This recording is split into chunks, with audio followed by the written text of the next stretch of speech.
adab-adab seputar tidur.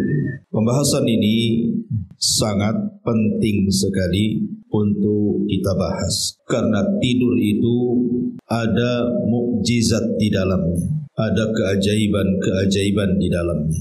Bahkan tidur sendiri bisa mencetak manusia itu menjadi orang-orang besar.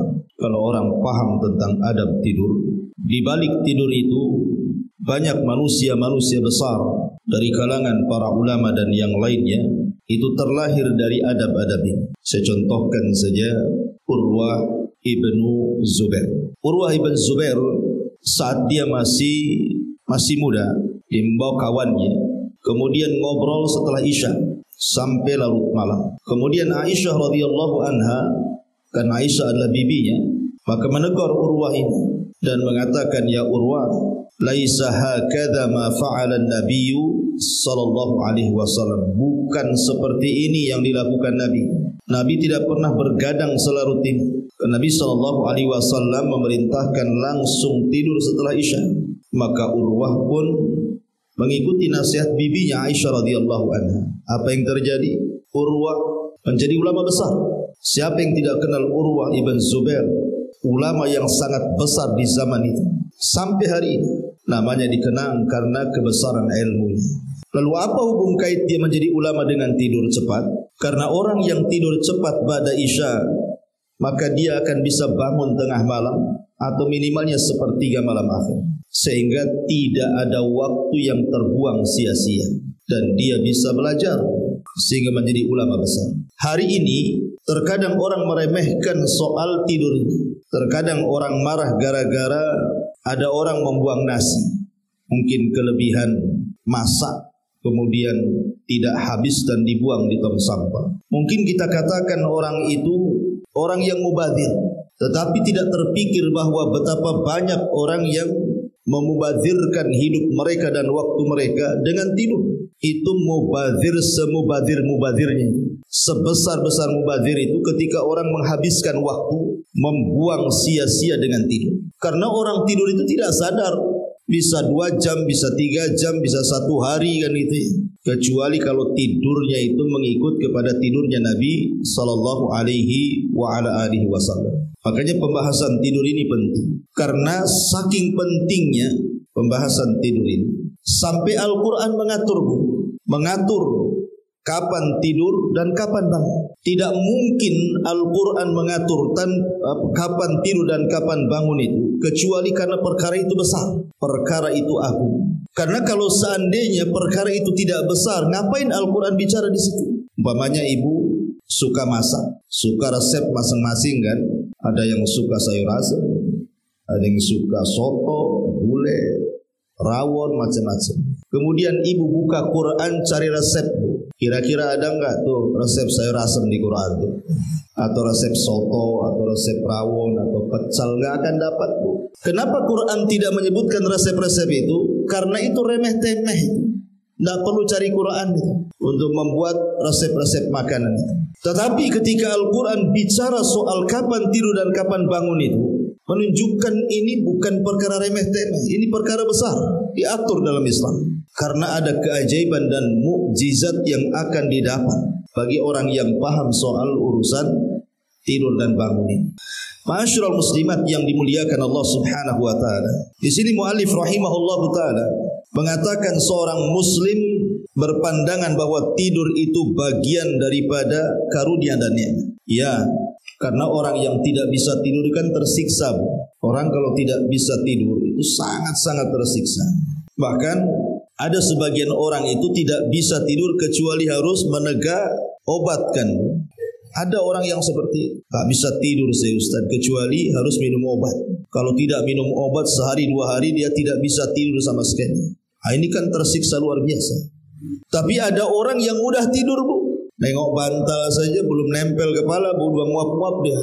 Ada orang yang cepat tidur, sekali letak saja sudah ngorok kan dia. Ada orang yang tidur itu dimukodimahi dulu, entah baca dulu sampai capek gitu, padamkan listriknya dan begitu seterusnya. Macam-macam lah orang tidur. Tapi yang jelas bahwa tidur itu bagian karunia dan juga nikmat Allah kepada kita. Makanya Allah Subhanahu wa taala mengatakan wa min rahmatihi ja'ala lakumul laila wan nahara litaskunu fihi wa litabtagu min fadli wa la'allakum tashkurun. Dan karena rahmatnya Dia jadikan untukmu malam dan siang supaya kamu beristirahat pada malam itu dan supaya di siang hari kamu bisa mencari sebagian dari karunia-Nya. Apa yang Allah Subhanahu wa taala tuntut agar kamu bersyukur kepada Allah Subhanahu wa taala. Bersyukur kita masih bisa tidur. Karena orang yang tidak bisa tidur itu tersiksa, saya katakan tadi. Dan bersyukur Allah sudah letakkan kapan waktu tidur, kapan waktu kerja. Kapan waktu tidur ya malam. Makanya Allah buat malam itu mudah untuk tidur. Allah robah cuacanya. Kalau malam itu kan agak dingin karena tidak ada matahari, yang ada bulan. Allah robah cuaca siang menjadi panas matahari supaya orang tidak ngantuk dan bisa bekerja. Jadi Allah sudah letakkan tuh waktu-waktunya. Dan ini nikmat dari Allah Subhanahu wa taala. Kalau seandainya Allah jadikan siang sepanjang masa, kapan kita bisa tidur tuh?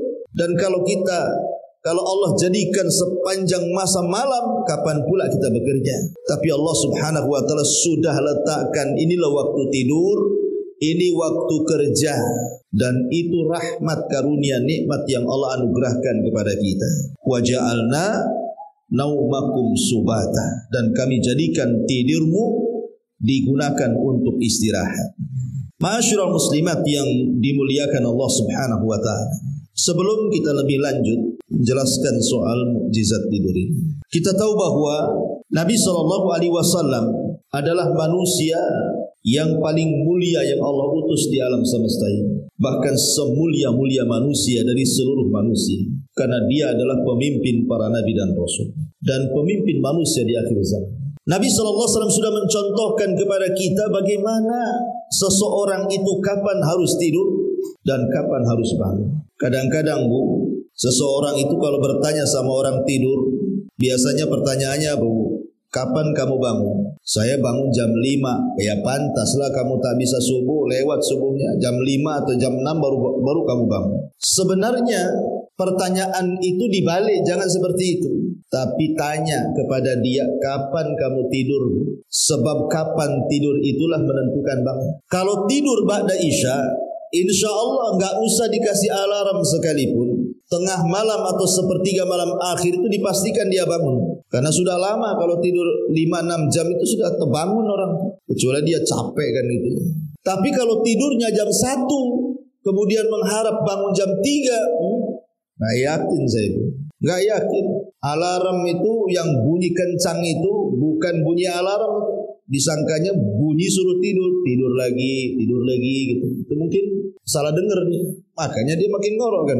Jadi kalau seandainya orang itu mengikuti gaya Nabi tidurnya, di mana Rasul SAW tidur itu selepas isya, maka dipastikan orang itu akan bangun cepat. Tak perlu alarm-alarm. Perhatikan di dalam surah Al-Muzammil. Allah Subhanahu wa taala berfirman, "Ya ayyuhal muzammil, qumil laila illa qalila nisfahu aw inqus minhu qalila aw zid alaihi wa rattilil qur'ana tartila."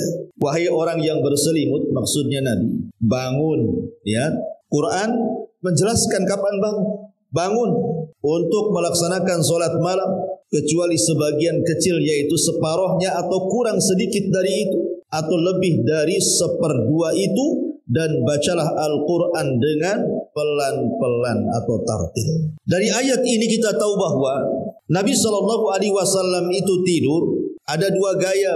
Pertama, tidur nisful lail, separuh malam dia tidur, separuh malamnya dia bangun. Atau 2/3 dia tidur, 1/3-nya dia bangun. Itu zahir surah Muzammil. Jadi tidurnya Nabi pada isya langsung, nanti tengah malam dia bangun. Dan aktivitas Nabi biasanya langsung tahajud dan qiraatul Quran. Atau ditambah sedikit menjadi 2/3 Rasul tidur itu. Nanti 1/3 malam akhir bangun.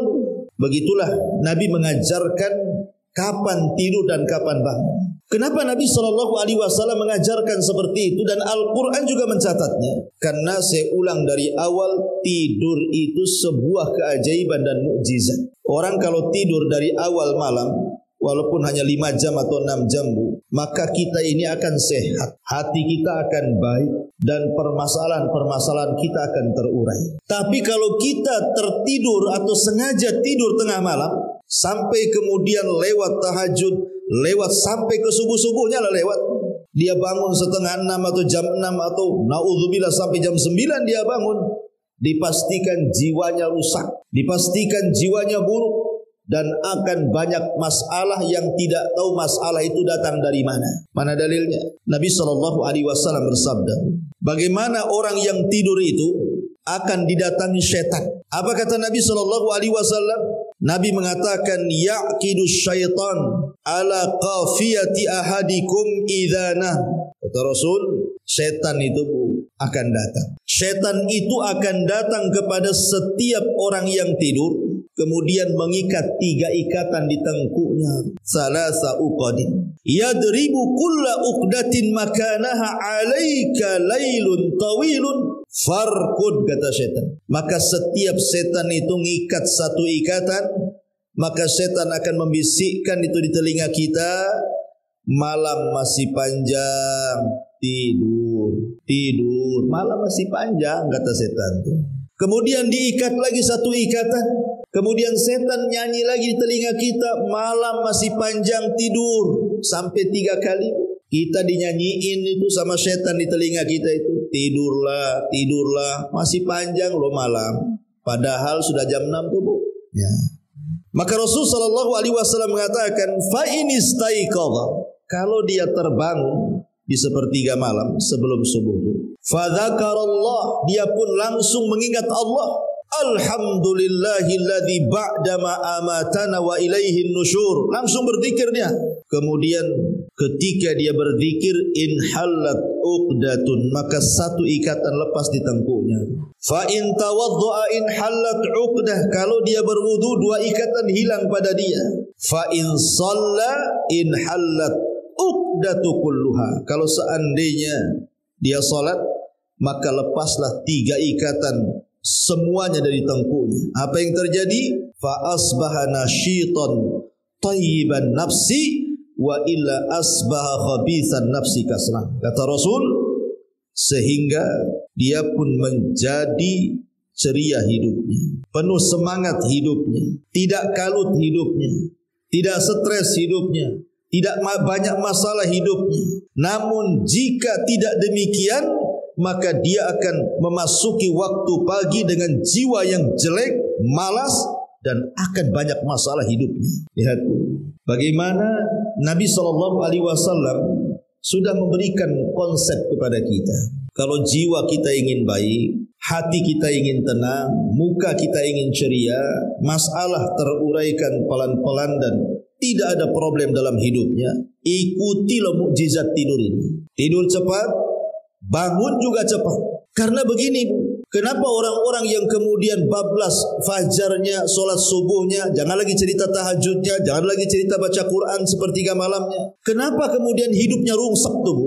Ya karena ikatan setan belum terurai di tengkuknya. Ikatannya itu kalau tiap hari seperti itu, 3 ikatan, besoknya lagi 3 ikatan, besoknya lagi, nggak semerawut tuh ikatan itu. Cemana cara tarik benangnya tuh? Makanya jiwanya buruk, hidupnya rungsek, banyak masalah gitu. Itulah yang menjadikan konsep tidur Nabi itu menjadi sebuah kesehatan, baik kesehatan rohani ataupun kesehatan jasmani. Dan itu kita bisa buktikan kualitas tidur awal. Pamannya habis Isya ibu tidur, kemudian bangun jam 2 atau jam 3. Dengan kualitas tidur ibu tidur jam 1 atau jam 2, walaupun bangunnya jam 11 siang, Bu, itu beda kualitasnya. Tidur cepat, bangun cepat, itu rasanya enak ke badan. Walaupun ibu pamannya habiskan qiyamul lail, baca Quran, nanti pada subuh itu ya ada ngantuk-ngantuk sedikit, tapi ibu tidak akan lemas hidupnya, akan semangat.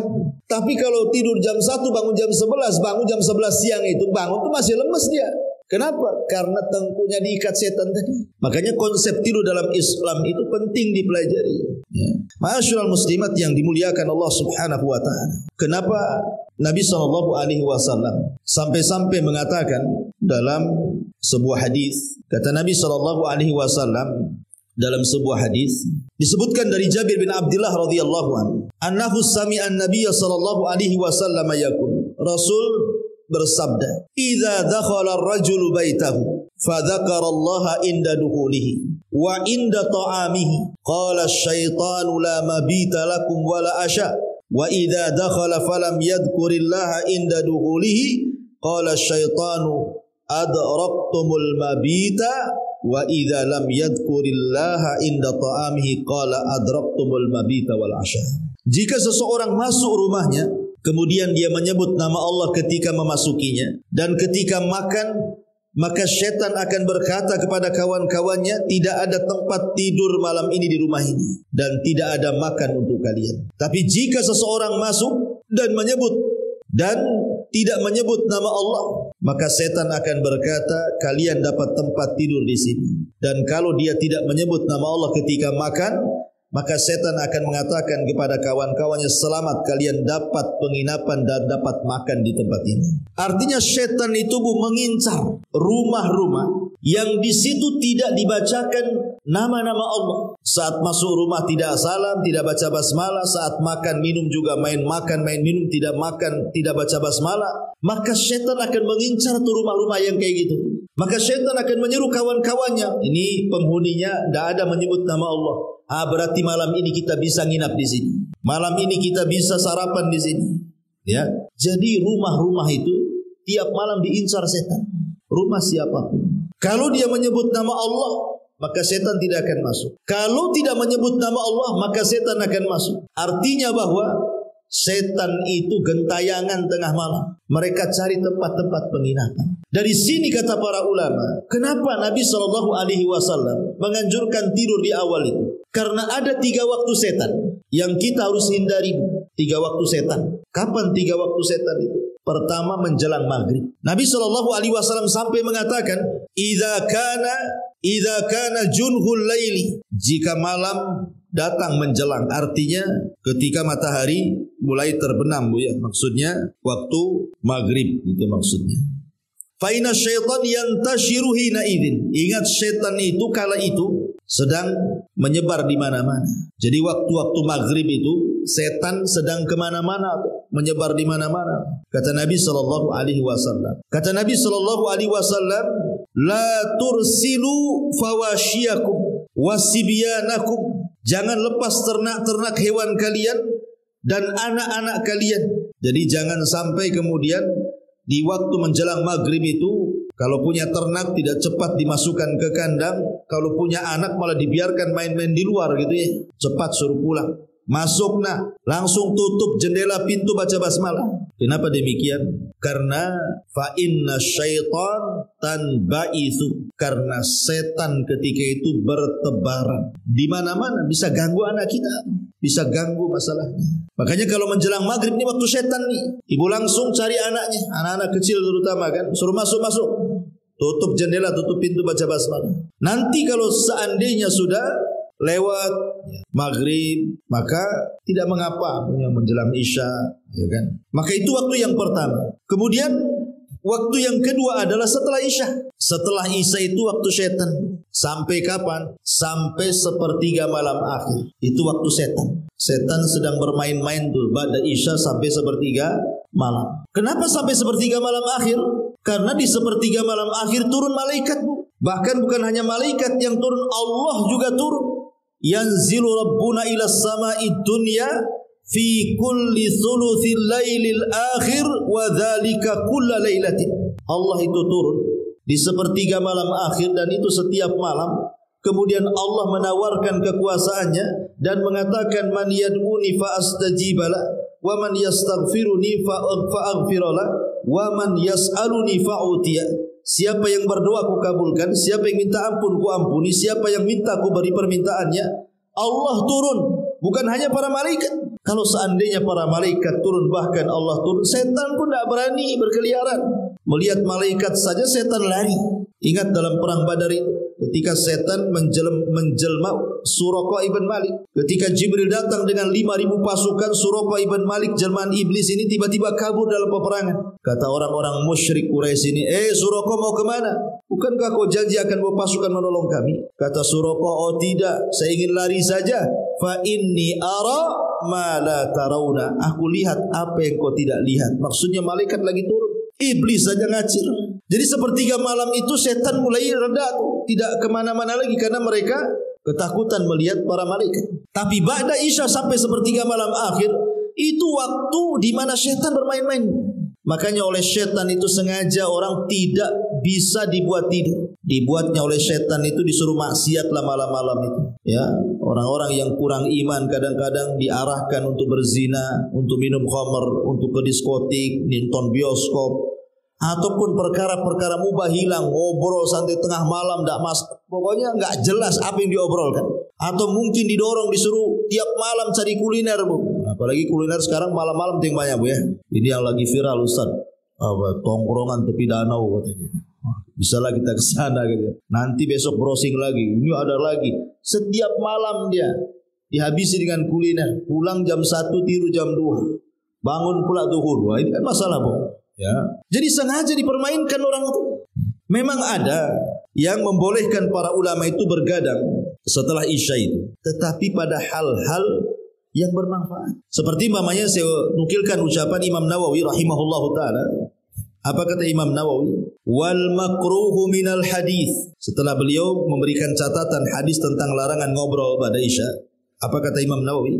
Wal makruhu minal hadisi ba'dal isya'i huwa ma kana fil umuri allati la maslahata fiha. Amma ma fihi maslahatun wa khairun fala qarahata fihi. Wa dhalika kamudarasatil ilmi wa hikayatis salihin wa muhadathil dhaifi wal urushi litta'nisi wa muhadathatir rajuli ahli wa auladi limula tafatin wal hajati wa muhadatsatil musafirin. Apa kata Imam Nawawi? Para ulama berkata, makruh hukumnya berbincang-bincang setelah isya apabila pada perkara-perkara yang tidak ada maslahatnya. Adapun apabila ada maslahatnya, maka baik kalau ada maslahatnya dan maslahatnya itu membawa kebaikan, maka tidak mengapa berbincang setelah isya. Kemudian Imam Nawawi mencontohkan seperti mempelajari ilmu, menceritakan kisah-kisah orang soleh, berbincang-bincang dengan tamu, atau karena ada acara pernikahan itu kan temporary, kadang sekali-kali saja, nggak mungkin ibu nikah terus kan, sekali aja nikah. Atau berbincang-bincang dan ramah tamah dengan istri dan anak-anak, atau dengan suami gitu ya. Atau perbincangan antar musafir. Jadi kalau memang ada maslahatnya, tidak ada masalah. Tapi kebanyakan hari ini yang begadang tengah malam itu tidak ada maslahatnya, Bu. Nonton bola, nobar gitu kan.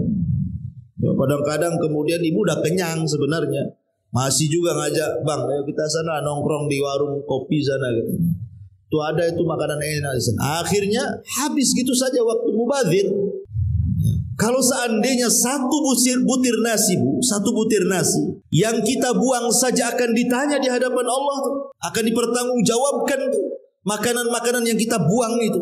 Maka yang lebih besar lagi yang akan dipertanggungjawabkan adalah soal waktu yang kita buang percuma. Itu kan membuang-buang waktu namanya. Baik membuang-buang waktu dengan memperbanyak tidur gitu ya, ataupun memperbanyak waktu sengaja tidak tidur-tidur, padahal waktunya tidur gitu ya. Ini semua akan ditanya. Makanya kenapa Al-Quran itu lebih banyak bersumpah dengan waktu, karena waktu itulah yang berjalan dengan kita dan yang akan ditanya oleh Allah Subhanahu wa taala. La tazalu qadama abdin hatta yus'al an arba. Tidak mungkin bergeser anak Adam kecuali ditanya 4 perkara. Semua bicara waktu. Tentang umurnya kemana dia habiskan, masa mudanya kemana dia habiskan, ilmunya sudahkah ia amalkan, hartanya sudahkah ia sedekahkan, dari mana dia dapat, kemana dia belanjakan. Semua bicara waktu. Umur waktu, masa muda waktu, nyari ilmu waktu, belanjakan harta juga waktu. Semua butuh waktu dan semua akan ditanya. Ya. Makanya kemudian di sini dibolehkan itu hanya dalam perkara-perkara yang ada maslahatnya saja. Seperti namanya thalabul ilmi, mungkin ada kajian pada isya kan, umumnya kajian di Batam pada isya ada masalah karena dalam rangka mencari ilmu. Atau mungkin ibu dongeng sama anak-anak ibu gitu ya, mungkin dongeng sahabat Nabi, dongengin para ulama salaf, ya, sehingga kemudian dipahamkan kepada anak-anak sehingga yang harusnya tidur jam 9 bablas pula jam 11 karena asik bercerita. Enggak apa-apa karena ceritanya maslahat. Ya, cerita orang-orang soleh. Atau karena ada tamu. Ya, namanya tamu kan temporary, bukan kan? Ada mungkin jarang-jarang keluarga dari kampung datang ke Batam, enggak enak gitu kalau kita tidur kita temani di ngobrol gitu ya. Enggak ada masalah, ya. Atau karena sebuah undangan pernikahan atau yang menikah itu sendiri karena walimahnya sampai malam, ya gimana lagi, apalagi ibu bantu pula masak di situ, ya. Ataupun bersandau gurau, bercanda, beramah tamah dengan keluarga, itu pun sekali-kali, ya. Jangan terus setiap malam, jangan terbuang-buang waktu begitu saja. Ma'asyiral muslimat yang dimuliakan Allah Subhanahu wa taala. Di sini mu'alif rahimahullahu taala kemudian menyebutkan beberapa adab tidur itu. Satu, tidak menunda waktu tidurnya. Sesudah sholat isya kecuali karena keperluan darurat. Seperti yang tadi saya sudah jelaskan, mengulangi pelajaran ilmu, murojaah, atau berbincang-bincang dengan tamu atau bercengkrama dengan istri. Dan ini disebutkan, kata mu'alif rahimahullahu taala, Abu Barzah telah meriwayatkan bahwa Nabi SAW tidak menyukai tidur sebelum sholat isya dan ngobrol sesudahnya. Jadi Rasul tidak suka tidur sebelum isya, artinya tidur setelah maghrib itu Rasul tidak suka. Kalau ibu habis maghrib jangan tidur, Rasul tak suka. Atau kemudian bergadang di tengah malam setelah isya. Ya. Alasan kenapa Nabi SAW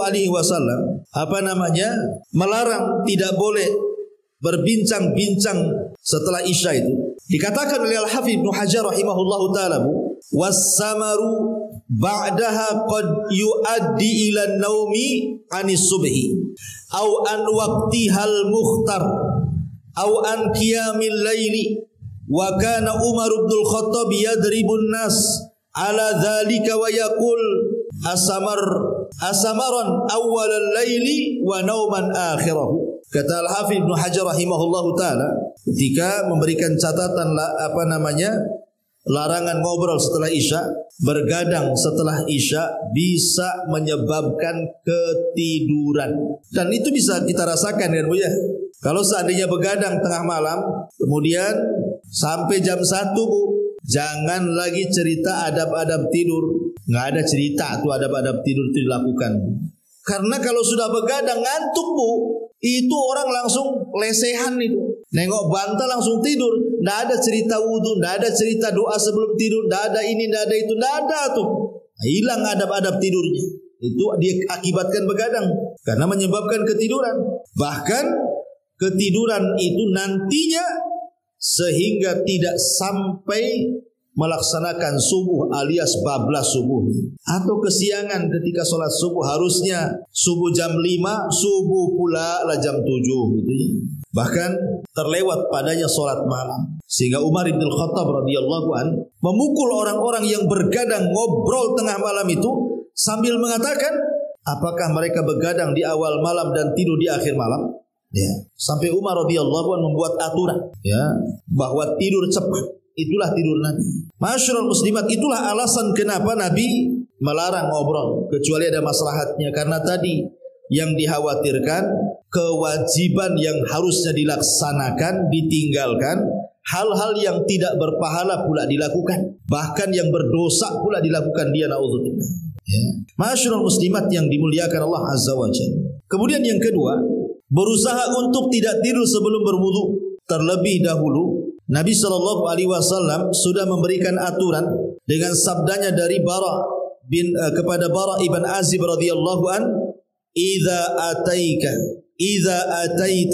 madja'aka fatawadda wudu'aka lis-salati. Hei Bara, apabila engkau hendak tidur ke pembaringanmu, maka berwudulah terlebih dahulu sebagaimana wudumu untuk sholat. Kenapa? Kenapa kita disuruh berwudu? Sebagian ulama mengatakan begini, orang kalau ingin tahu seseorang itu mati husnul khotimah atau su'ul khotimah. Orang kalau ingin tahu seseorang itu mati husnul khotimah atau su'ul khotimah, itu lihat pekerjaan sebelum tidurnya. Kalau pekerjaan sebelum tidurnya dia berwudu, dia berzikir, dia baca Quran, dia ibadah, dia witir, dan begitu seterusnya, sedekah, pokoknya ibadah-ibadah. Maka kemudian dia tidur, kalau Allah takdirkan tidak bangun lagi alias meninggal, maka dipastikan dia husnul khotimah. Dipastikan dia husnul khotimah.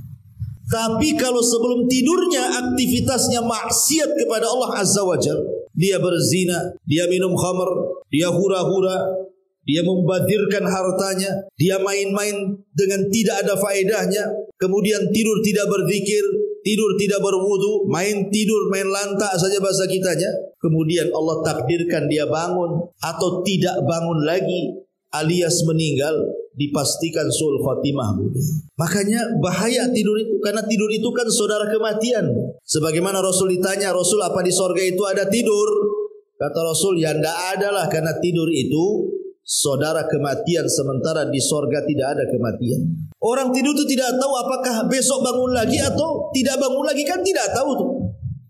Makanya kemudian Rasul itu mengarahkan supaya kita berwudu sehingga kondisi kita suci. Dan kalau orang kemudian dia memulai aktivitas sebelum tidurnya berwudu dan aktivitas-aktivitas doa-doa yang diajarkan Rasul, maka saat dia tidur, tidurnya jadi ibadah. Lihat, seorang muslim saja tidurnya pun jadi ibadah.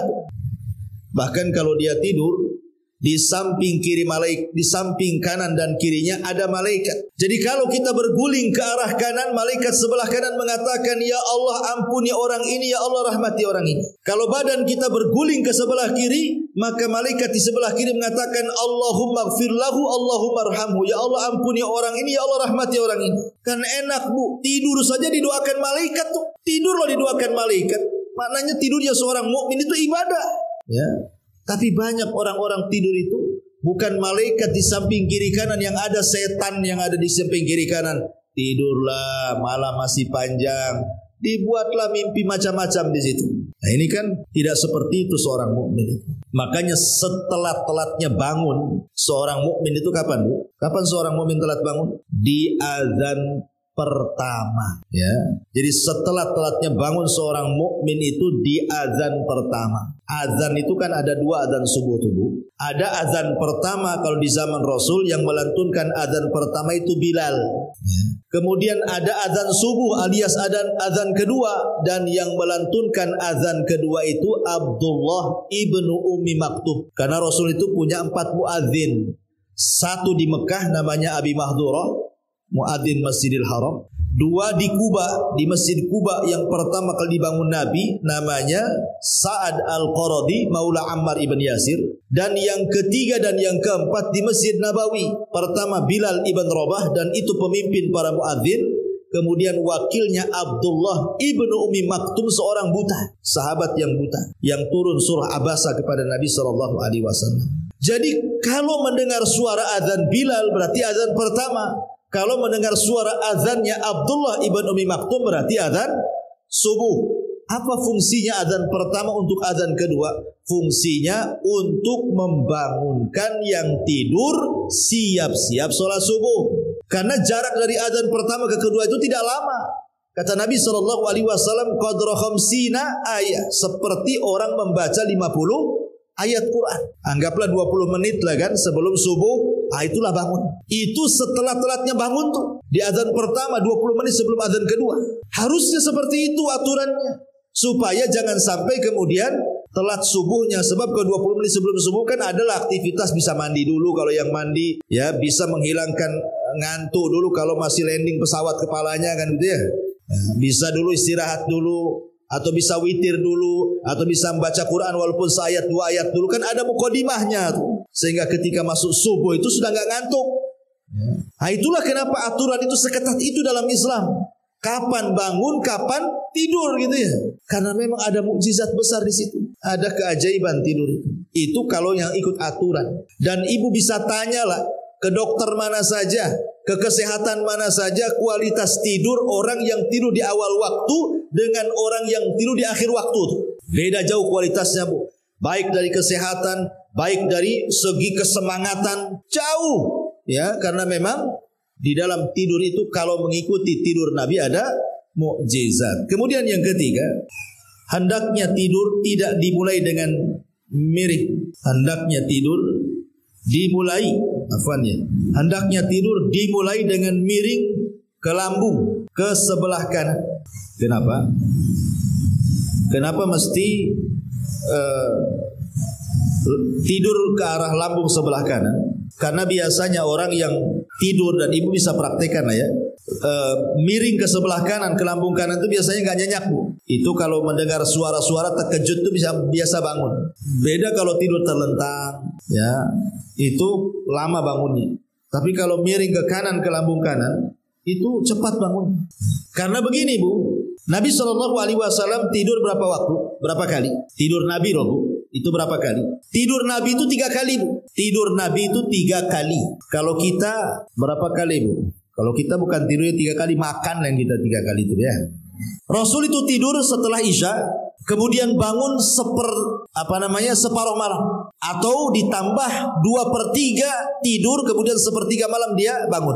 Ini waktu pertama Rasul tidur, dan ini tidur terpanjang Nabi. Jadi tidur terpanjang Nabi itu dimulai dari ba'da Isya. Nanti tengah malam dia bangun, atau 2/3 malam dia tidur, 1/3 malamnya dia bangun.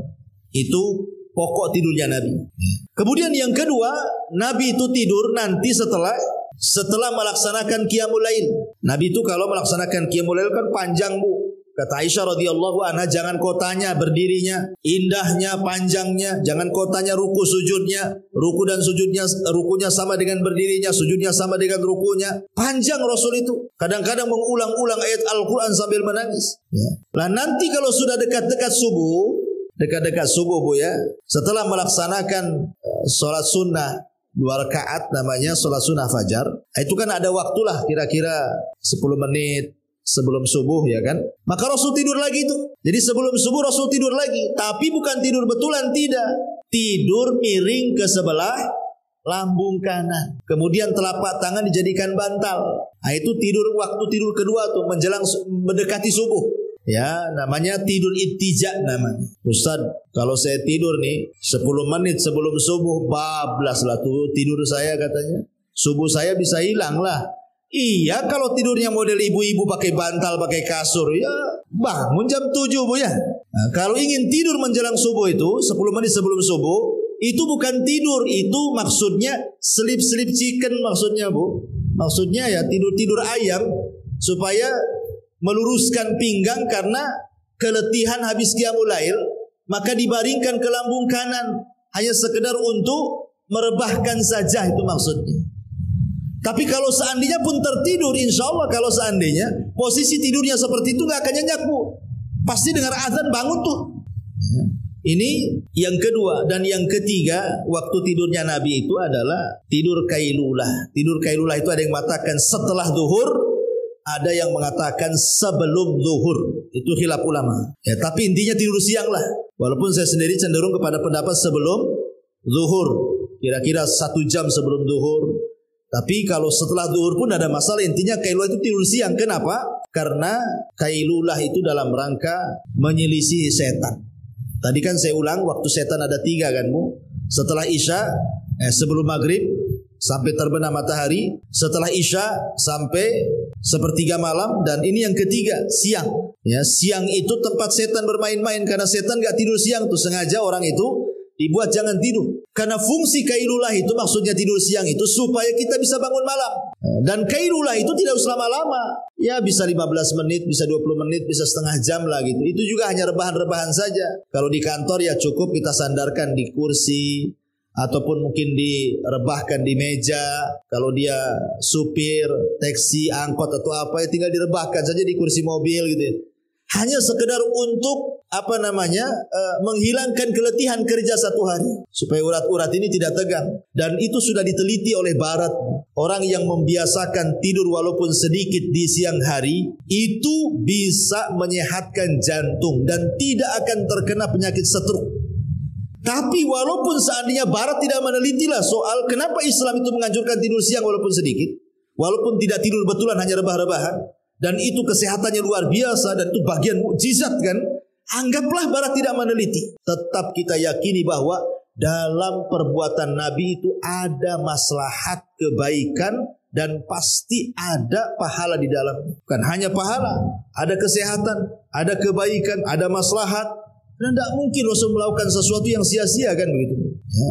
Ma'asyiral muslimat yang dimuliakan Allah Subhanahu wa taala. Kemudian yang ketiga kata muallif, yang keempat, jangan tidur dengan badan telungkup, karena itu tidurnya penduduk neraka atau tidur yang tidak disukai Allah. Jadi ibu telungkup, maksudnya tidur di atas perut, itu namanya perutnya direbahkan, ditelungkupkan, enggak boleh. Ya, itu tidurnya penduduk neraka seperti itu.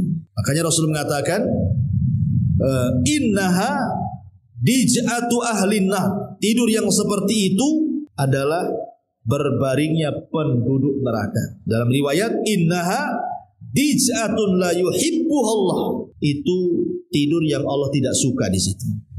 Ya ibu ya, kecuali ibu lagi diurut, ya tidak mungkinlah telentang. Kan diurut punggungnya kan bu ya. Ya, ibu lagi kerokan, ya terpaksalah ibu telungkup. Tapi habis diurut kerokan, jangan kemudian tidur. Jadi kalau suami lagi diurut sama ibu lagi dikerok, kemudian dia kan telungkup tuh bu. Tiba-tiba habis diurut kok ngorok, bangunkan. Jangan dibiarkan, bangunkan bang. Jangan tidur kayak gitu. Itu tidurnya posisi penuh neraka tuh. Nah, takut-takut gitu. Ya, jadi surut telentang ataupun ke lambung sebelah kanan. Taib. Kemudian yang nomor 5, hendaklah mengamalkan zikir-zikir yang diajarkan. Salah satunya subhanallah walhamdulillah wallahu akbar 33 kali. Ataupun la ilaha illallah wahdahu la syarikalah lahul mulku wa lahul hamdu wa huwa ala kulli syai'in qadir. Ataupun yang dinasihatkan Rasul kepada Ali, membaca tahmid 33 kali, membaca takbir 43 kali dan baca tasbih 33 kali. Jadi semua 100. Tasbih 33, tahmid 33 dan takbir 34. Jadi 100. Kemudian yang berikutnya juga ini doa yang sangat bagus sekali. Kalau bisa ibu hafalah. Yang ini nih, ya. Di mana Nabi SAW mengajarkan Bismikallahumma wada'tu jambi wa bismika arfa'uhu Allahumma in amsakta nafsi faghfir laha wa in arsaltaha fahfadha bima tahfadhu bihi salihin min ibadika. Allahumma inni aslamtu nafsi ilaika wa fawwadtu amri ilaika wa alja'tu dhahri ilaika astaghfiruka wa atubu ilaika.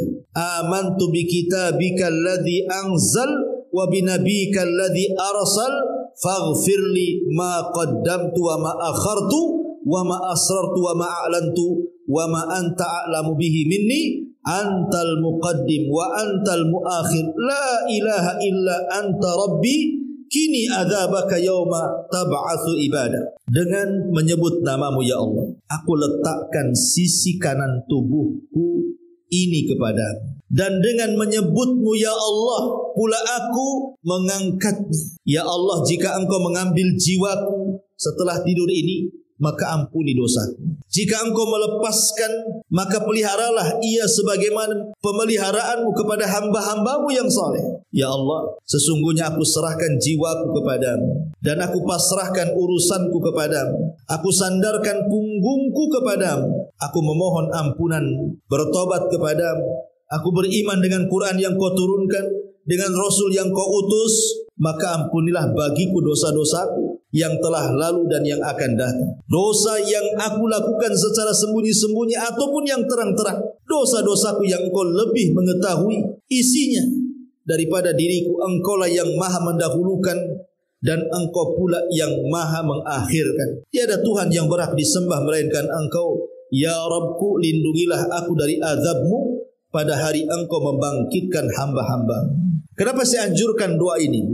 Karena dalam riwayat yang lain bu, Nabi SAW mengatakan, "Idza asbahta ala khairin wa idza mitta ala al-fitrah." Kalau setelah ibu baca doa ini, kemudian Allah masih menghidupkan kita di pagi hari, maka kita akan dihidupkan dalam kondisi Allah berkahi dengan kebaikan.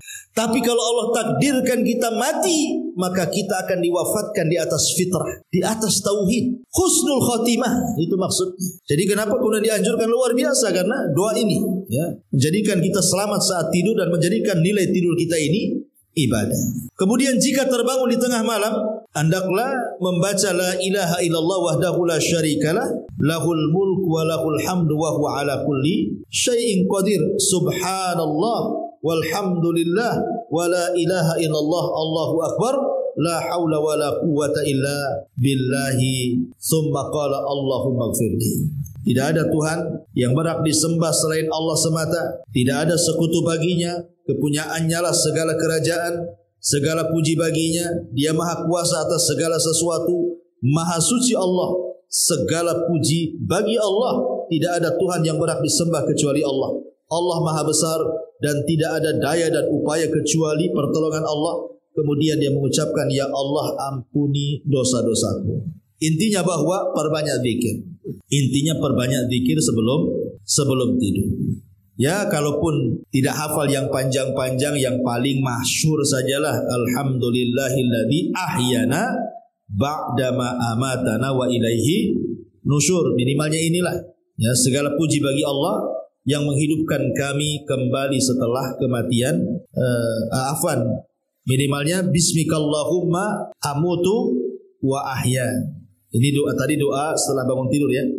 Jadi minimalnya kalau memang ibu tidak hafal yang panjang-panjang ya bismikallahumma amutu wa ahya, dengan menyebut namamu ya Rabb, aku mati dan aku hidup. Kemudian bangun tidur juga membaca alhamdulillahilladzi ahyana ba'dama amatana wa ilaihi nusyur, dalam bentuk kita masih dihidupkan. Karena betapa banyak orang yang tidur tidak hidup lagi, maka syukuri kita masih dibangkitkan kembali, masih hidup dan tidak mati, dengan menyebut alhamdulillah, segala puji bagi Allah yang telah menghidupkan kita setelah mematikan, maksudnya menidurkan, dan hanya kepada Allah lah kami akan dikumpulkan. Ma'asyiral muslimat yang dimuliakan Allah Azza wa Jalla, adapun secara khusus ya, adab-adab tidur memang di sini singkat ya mu'alif ya.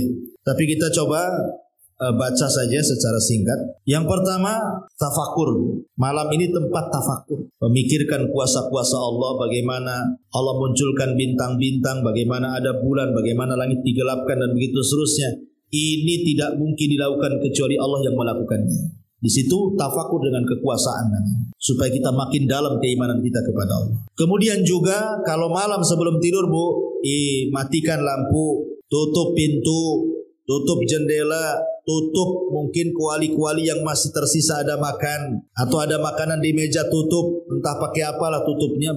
Jangan lupa baca basmalah, karena sesuatu yang kita tutup dan kita baca basmalah, setan tidak mungkin mampu membukanya. Kemudian juga tadi saya jelaskan disunahkan berwudu, kemudian mengebut tempat tidur dan membaca basmalah. Jadi ibu sebelum tidur, kan sekarang ada pengebut tidur itu pakai apa tuh Bu? Pakai sapu lidi ya Bu ya.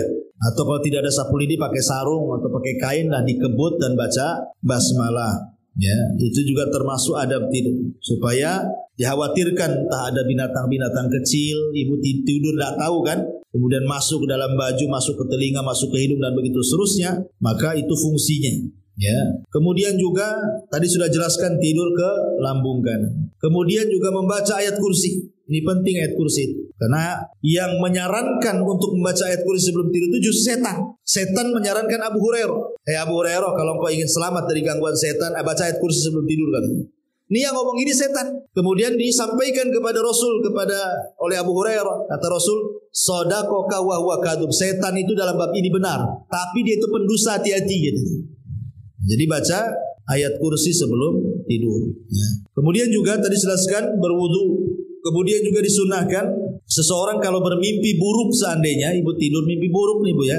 Satu Bu, langsung ta'awud. Kemudian yang kedua, meludah ke arah kiri 3 kali. Kemudian yang ketiga, posisinya putar. Jangan di tempat itu lagi, nanti nyambung mimpinya. Jadi kok ada episode kedua jadinya. Jadi kalau bisa ganti posisi, entah kepalanya yang tadinya ke utara jadi ke selatan, atau yang tadinya dari timur ke barat, pokoknya gantilah posisi. Atau suaminya, kalau yang punya suami Bang, Abang tidur sini, saya di situ. Nah, pokoknya intinya ganti posisi. Ya. Kemudian yang ketiga, jangan dipikir mimpi buruk. Karena mimpi buruk tidak mungkin terjadi, itu gangguan setan. Ya, supaya jangan nanti kepikiran masuk lagi ke mimpi kan gitu. Jadi itu 4 perkara ya.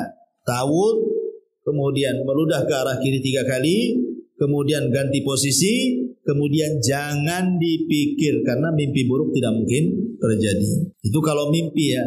Kemudian tidur lagi. Kemudian kalau seandainya terbangun juga, ibu sudah lama tidur kan, bangun sepertiga malam, kemudian ibu berzikir, kemudian wudu, kemudian sholat, kemudian ngantuk, ibu tidur lagi, insya Allah bu, tidur yang kedua kali tidak akan diikat setan kepalanya. Jadi setan itu akan mengikat di permulaan tidur saja.